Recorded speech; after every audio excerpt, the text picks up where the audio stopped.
নমস্কার, আপনারা দেখছেন ASM Bangla online YouTube channel. এই মুহূর্তে পশ্চিমবঙ্গের সকল সরকারি স্কুলের শিক্ষক ও শিক্ষিকাদের জন্য উঠে এসেছে একটি অত্যন্ত চাঞ্চল্যকর আপডেট। স্কুলের শিক্ষকতার পাশাপাশি যারা টিউশনি করান তাদের জন্য একটি খারাপ খবর। হ্যাঁ বন্ধুরা, স্কুলের শিক্ষকরা আর টিউশন করাতে পারবেন না, এই বিরাট নির্দেশ দিল কলকাতা হাইকোর্ট।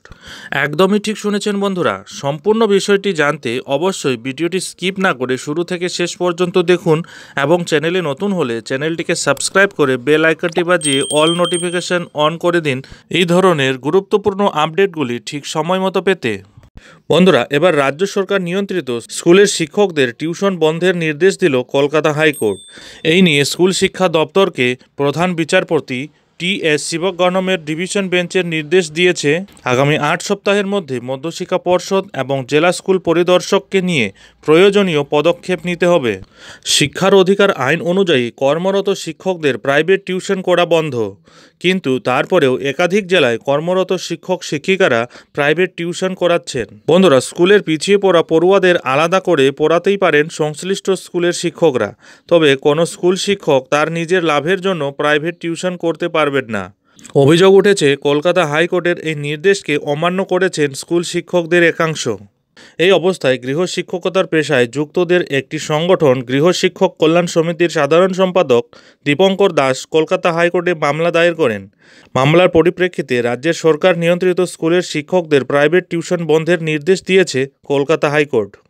এ বিষয়ে দীপঙ্করবাবু বলেন, এবার আদালত পর্ষদ এবং সমস্ত জেলা স্কুল পরিদর্শকদের নিয়ে একটা কমিটি গঠন করতে বলেছে স্কুল শিক্ষা দপ্তরকে। প্রধান শিক্ষকের মুচলেখা ঠিক কিনা এবং কি করে এই প্রাইভেট টিউশন বন্ধ হবে সে সম্পর্কে একটা রিপোর্ট 8 সপ্তাহের মধ্যে হাইকোর্টকে জমা দিতে হবে। এদিকে সমিতির আইনজীবী একরামুল বাড়ি বলেন, আইনকে বুড়ো আঙ্গুল দেখিয়ে সরকার নিয়ন্ত্রিত স্কুল শিক্ষকেরা প্রাইভেট টিউশন করছেন। টিউশন বন্ধ করার জন্য যে পরিকাঠামো দরকার তা না থাকায় সরকার ব্যবস্থা নিতে পারছে না।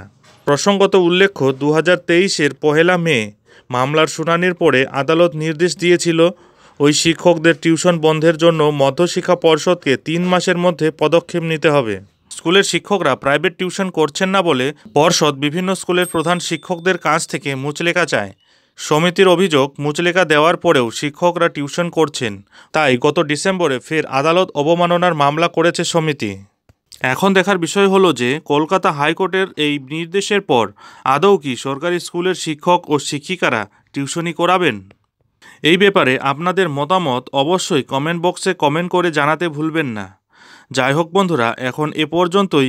এই ধরনের পরবর্তী লেটেস্ট আপডেটগুলি ঠিক সময় মতো পেতে অবশ্যই চ্যানেলে চোখ রাখুন।